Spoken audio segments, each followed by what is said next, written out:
Alright. I am bored, so I am making terrain.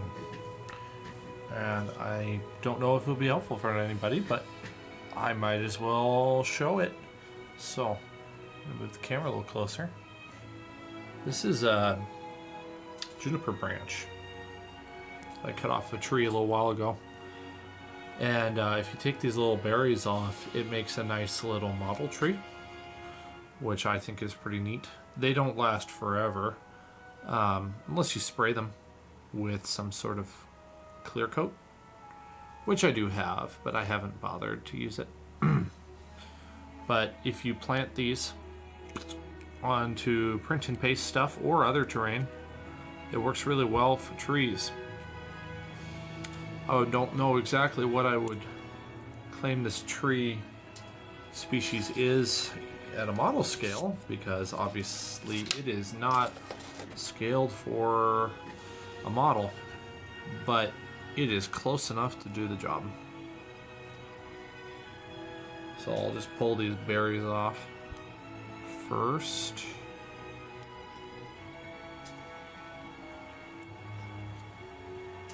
I'm doing a lot of this terrain lately as I've had a back injury, and I spent a good portion of the last 2 weeks here at home kind of stuck in a chair or in bed and not with a whole lot of energy. But this has been a fun low energy thing to do. I'm using a lot of simple crafting stuff. I have been building all kinds of stuff, so you need various materials. I was building a ship recently. I probably could have documented that. I've got pictures. I used coffee stirrer sticks for the boards on that. That was really fun. Come to think of it, I could show you what the photos look like.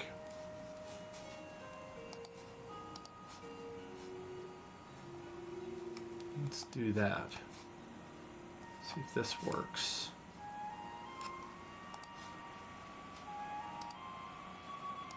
Put that up at the top. I want that to be boom, boom.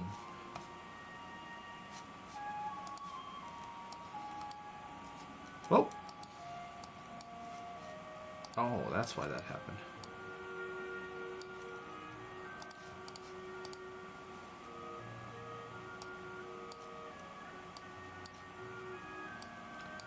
Let's just hide the parts that are not necessary and just show you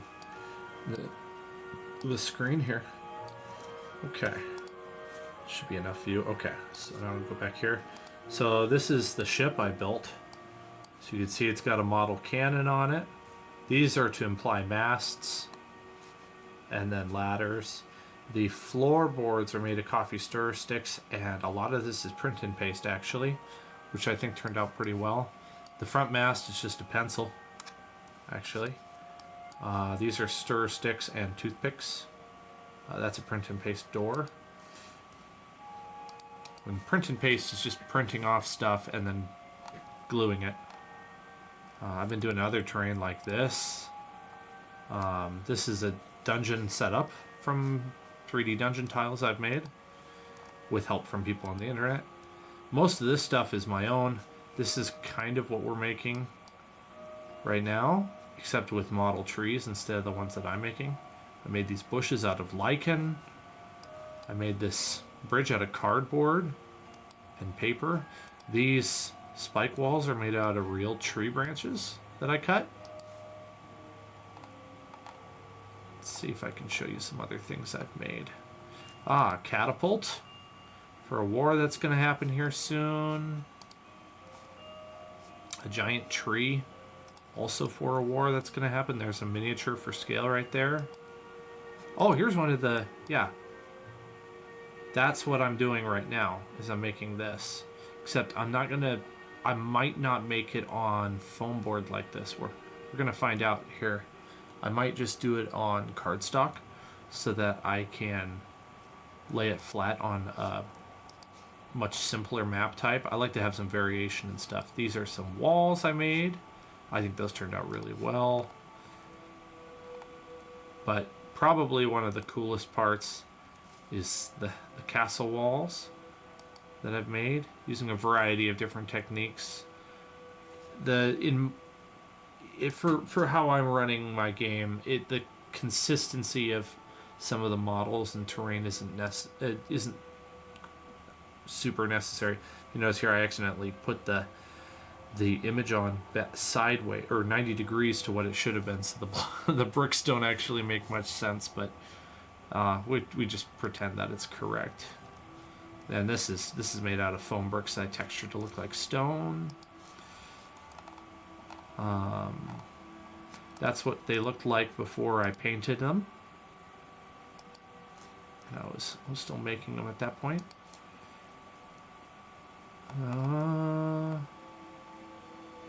Here's a model I made a little while ago with some modeling stuff, a lot of flocking. That's just made out of real rocks. Makes a good little ambush piece.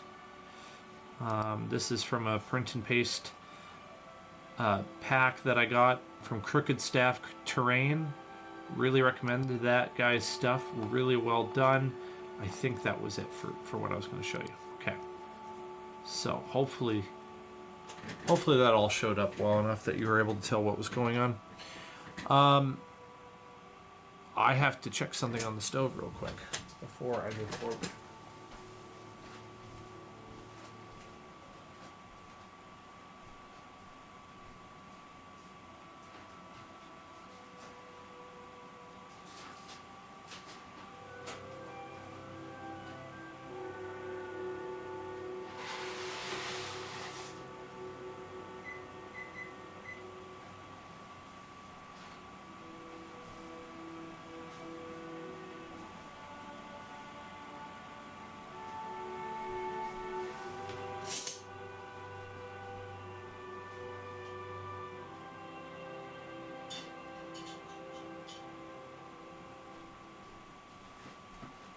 So yes, I'm a normal person who gets up and walks away from the camera to do stuff.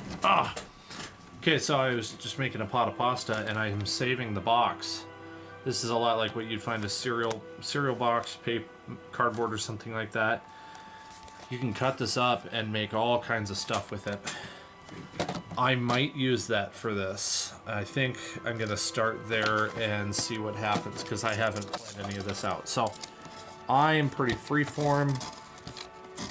I don't really start with a plan. I just start doing something and find out what happens along the way, which I think is fun. It's more enjoyable that way. So that's what I'm going to do this time.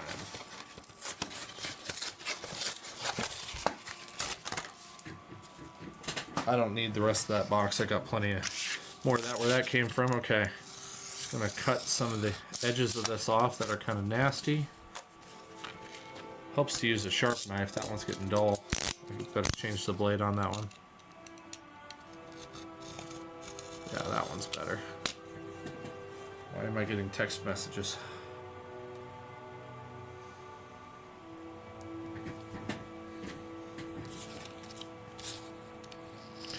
So I'd be interested from anybody who may watch this, which I don't know if anyone's got interest in this. This is the first time I've ever tried this. I'd be interested if anybody has done similar stuff. If you have done print and paste, if you've done any terrain, what you think of terrain for Dungeons and Dragons or wargaming or tabletop gaming in general. I have just recently started using it in the last 3 months. Oh, I'm getting a back spasm. Sorry, part of being injured here. Within the last 3 months, I just started doing this, so I'm pretty new. I have, however, done a lot of model railroading scenery in the past when I was a kid, and I learned a lot of techniques then. So, applying some of those here. Now, I got a box of various textures and not cut out things that I have printed. You can kind of see here a lot of wood texture on the top because I was working on the boat. And so I'm going to need some texture. So like this is a foliage texture that I have. And I just save offcuts that are big enough to be useful. I don't care how big they are. I don't care if they're quite the right size for what I'm working on. I just save them. So I think what I'm going to do is maybe use this, though I'm actually working on building something that would blend in with this terrain, this texture here. So I'm going to walk back what I said. I'm going to use this one here. I had printed out 5 of these on letter size paper. Now it's from Crooked Staff Terrain. The only issue with Crooked Staff Terrain is that his stuff is set up for A4 size paper, and A4 is not an American paper. So in order to make that work, you have to print it at actual size instead of fit on your printer, and then that will do a good job of printing it accurately, because there's a proportion here side to side. These are 1-inch squares, or I think 28 millimeter if I'm remembering the metric. So got to be careful about that. Make sure it's proportional, otherwise it's going to look weird, and things are not going to be square. They're going to be rectangle. So you could cut this with scissors, but I find that I get much straighter, cleaner lines if I get a metal ruler and a sharp razor knife and just carefully cut it out. This one I printed on cardstock, a very lightweight cardstock. You do not have to do that. You could print it on paper, and you could do this all the same way I'm doing, and it would work just fine. I wanted cardstock to add a little bit more rigidity this time. It's not always desirable. With rigidity comes thickness, especially when you go up to cardboard or foam core, which I prefer to use instead of cardboard. I don't love using cardboard, though Crooked Staff Terrain makes his stuff mainly for cardboard and certain thicknesses of cardstock. And I followed a lot of his stuff. It's really good. But in the end, you can make things your own way. I have a whole bunch of textures that I got for free on the internet that are really, really useful. So sometimes I use those instead of Crooked Staff Terrain too. So whatever works best for you. I'm gonna, wow, that is amazing how I managed to get that almost the same size. I don't know how that was possible. Get that roughly where it needs to be. That's amazing. It worked out that nicely. And I'm going to cut the excess. And then this excess is going to go into my spare textures box. Next thing I'm going to do is grab a glue stick, and I'm going to slather the back of this and then maybe put a little bit on here. And then we're going to glue this down. It'll only take a matter of like a minute before it's really actually bonding. And then I'm going to, after it's glued, I'm going to cut out a shape out of this. So I like to go around the perimeter first. You're gonna get a little glue on your hands, that's fine. It's not gonna hurt you. And this is probably not gonna line up perfectly. The point here is to get enough glue that it bonds well. I found that spray adhesive did not work for me. It might for you, who knows.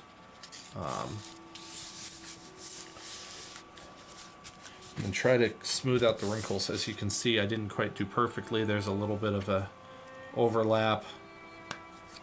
I don't really care in this case. What I'm going to do is set that in a way where I can put some weight on it for a minute. That's not really a necessary step, but I need to go check what's on the stove. So that's going to dry for a minute, and while it dries, just kind of imagine what you think a terrain set would be that I can make with those trees.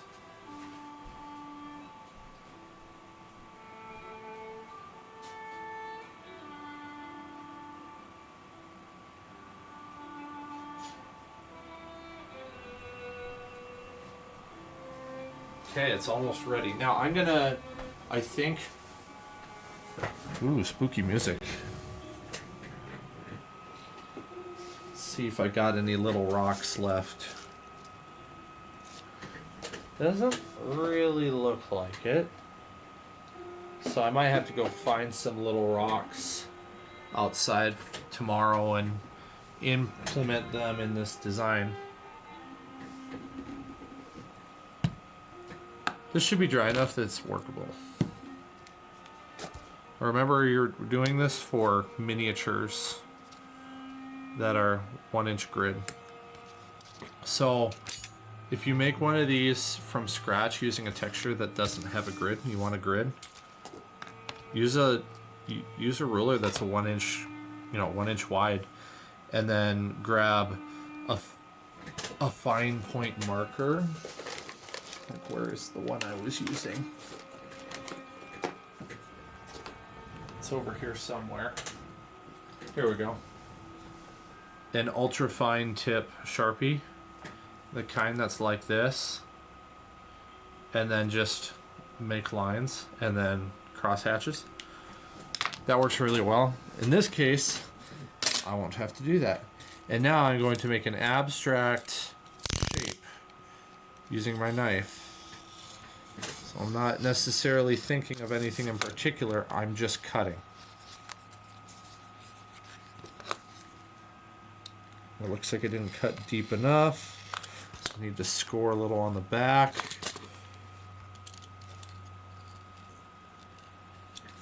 Probably should have gone a little slower, a little harder. There we go. So there's part of it abstracted. Now I could save this. This is a pretty useless chunk, so I'm going to toss that. This is why I'm not caring too much about the overlap, because I knew I was going to be tossing a little bit. Watch out for your fingers.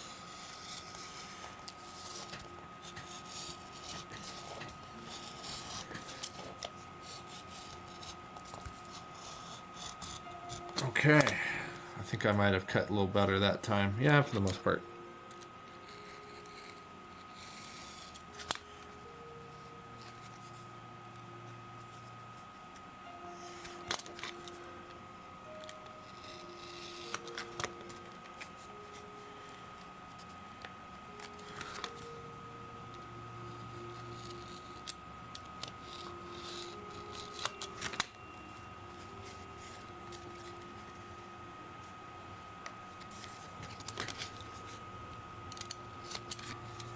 That I'm gonna try going through one more time this way, a little harder. There we go. Perfect. Toss the scraps. You will very quickly fill your trash can with scraps. Okay, there's an abstract. Right now, I've got some 2 pieces that I had cut out that were full. Made a little bit of an overlap with white space and glued these 2 together, and then a little tape on the back. Oh, there's the stove. Hang on, I'll explain it in a second.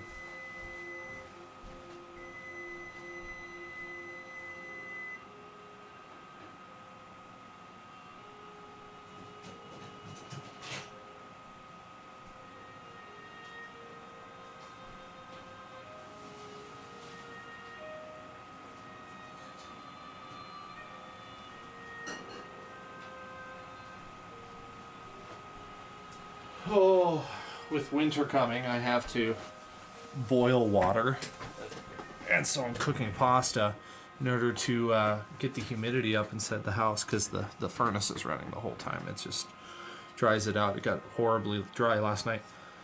So that's kind of what I'm up to on the side here.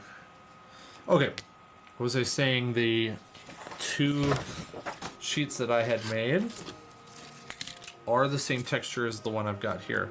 So the grids line up if I ever need them to, and it effectively blends in, which is helpful, sometimes ideal, not always necessary. But in this case, it probably will be nice. I'm gonna figure out a little bit of a base here. But before I do that, I'm gonna kind of do my future self a favor and give this thing a little bit of a memory in a way where it's not going to be sitting curled up like this. I'd rather it be curled like this, because then the downward pressure causes it to be flat. And it's gonna be a little hard to manipulate when I've got stuff on it. So let's try to move the camera a little better position here. There we go. All right. You can see, well,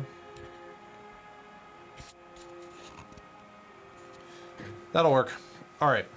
So I'm gonna start placing these here. Now I'm gonna use hot glue for some of it, but I don't want it to be lame and be able to fall over.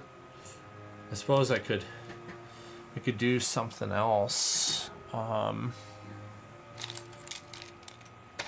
So where are my toothpicks? Just thinking out loud here. I saved some pins, like sewing pins, because they're pretty small and you can hide them easily. So I think what I'll do is I'll poke it through the back. And they have such a small head that it's not hopefully going to make a big deal here. Wow, that's some thick cardboard. Does not want to go through. Use a tool to help me. There we go. Already I'm more confident in that because it's got some sturdiness. Yeah, that pin, which you can't see, is it's right here. And can you see it now? Yeah, there you go. See the pin? So I'm going to kind of cheat and use that pin, not to stick the branch on, but I'm going to use that as a way to glue the tree down. So first of all, I don't want that point on there. So I'm going to take a tweezers and hold the bit so it doesn't go flying, and I'm going to cut. And then stick that in my container of miscellaneous craft stuff that is that's still useful, because I might still be able to use that bit of the pin. I wouldn't go any smaller than that in the future though. Yeah, that's not going on. Okay, I'm okay with that. Okay with that. I'm gonna put a dab of glue right over top of the pin. Hot glue, very hot glue, on a high temp hot glue gun. Let that kind of flow down, and then stick this, stick this on the glue and hold it and blow gently.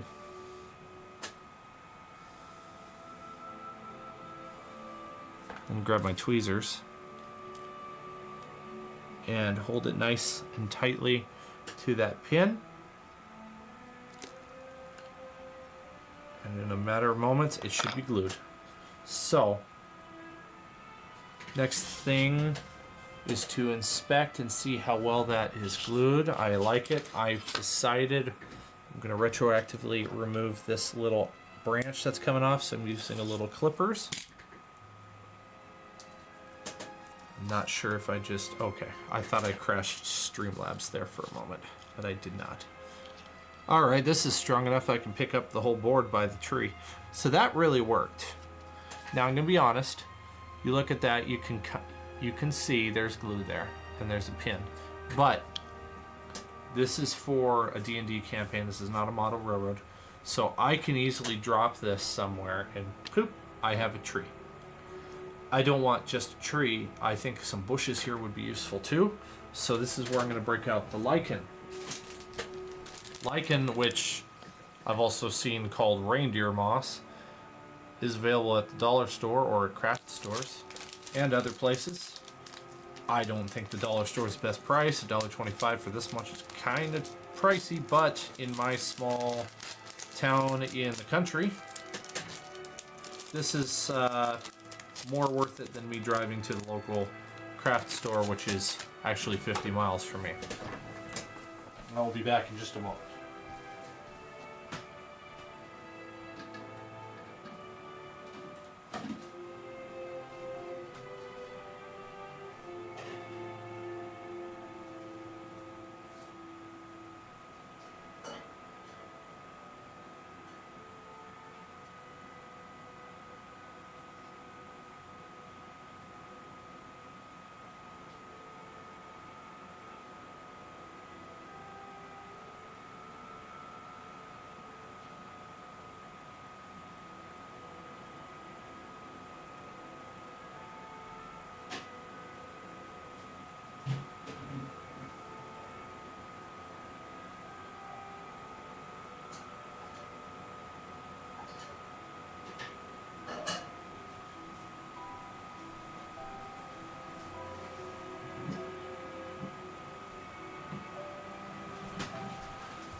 Dinner for me tonight is some basic pasta Alfredo. I just need something. Doesn't need to be special.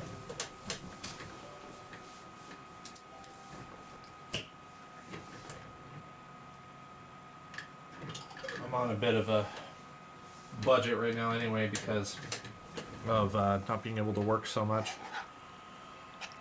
Bit of a frustrating situation at work with workers' comp, and I kind of feel a little bit cheated from the accident.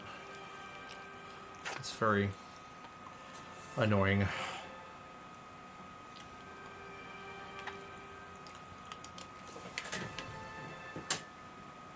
That'll work. Okay, so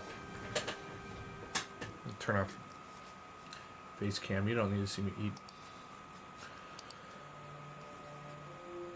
And let's do this.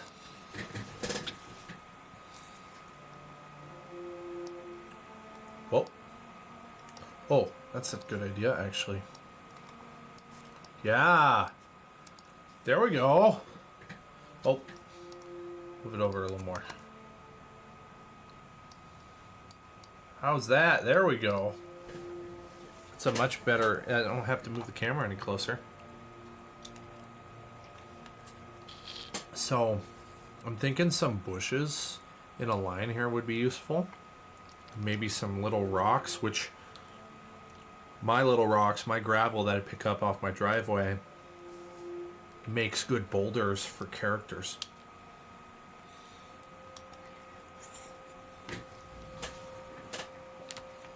Wish I had some right now. It'd be really useful. Oh, I do have some. I was looking in the wrong spot. Haha. Let's take these out with the tweezers. Gotta say, tweezers is really helpful for modeling. My huge fingers have a hard time doing all this. Here's a view of my miscellaneous pieces and stuff. A lot of that stuff makes good floorboards. I built a little cannon out of some of these last night. That was fun. Trying to figure out how to do barrels that are convincing. I haven't really figured out a good way yet. I kind of think if I took a pencil and a very fine miter saw, I could cut these up and they would make good barrels and then just paint them. And I think that might be the best way to do that. Because remember, we're approximating reality, we're not making a perfect rendition of it.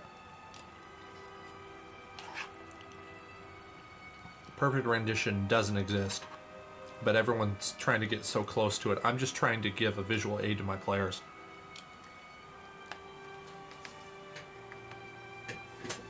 And that visual aid is just, it's to add to the experience, not to make the experience.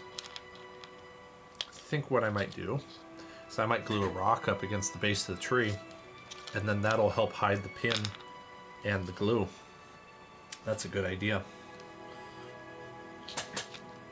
So I'm going to need to get a little bit on the side of the tree. We'll use this as structure as well. A little bit down at the base, and then boom. Hold that in place for a moment while it dries. These rocks are pretty cold and they make good heat sinks. So that bond dries pretty quickly. Or cools off quickly, rather. It is hot glue, not normal glue. Trying to get all these little hot glue strings off of here. That, I gotta say, is probably one of the more annoying and tedious things of doing this sort of thing, but it's a worthy thing to deal with. I would say that did a good job of hiding the pin. Whoa, there we go. Already we got a decent looking, decent looking tree. And I mean, really, it's because it's actually real. It's actually natural. It's nothing better than that. But like I said earlier, they're not scale trees. So they will be the branches on this tree are very long for model scale, which is fine. That's fine. It can be easy to also overdo it on the terrain on this stuff. Like, sometimes less is more. So I think just a few rocks on there is a good idea. I don't want to do any more than that now. Take out a little bit of this lichen and kind of manipulate it with my fingers, get it in a shape that I want, maybe pull off some loose bits, and kind of get this to be more of a workable shape and a more of a realistic shape, because it gets kind of squished at the store. Ooh, it even has a little bit of a trunk. You know what? We're gonna make that into a bit of a tree, maybe. Let's see if that's doable. I wonder if it would glue there just fine. Yeah, that might work, actually. Makes sense for a bush to grow between the rocks. Okay, I'm putting a healthy amount of glue there because I want to stick this down in there, and then I also want to push some of the fluffy lichen on top, and then just let it dry for a bit. Don't rush it. Should clean up my workspace a little bit. Process, this stuff's very messy.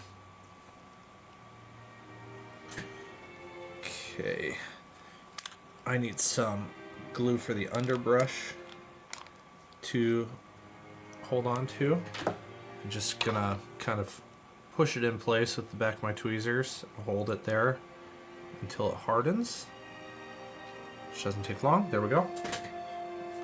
And snip a little bit that I don't like.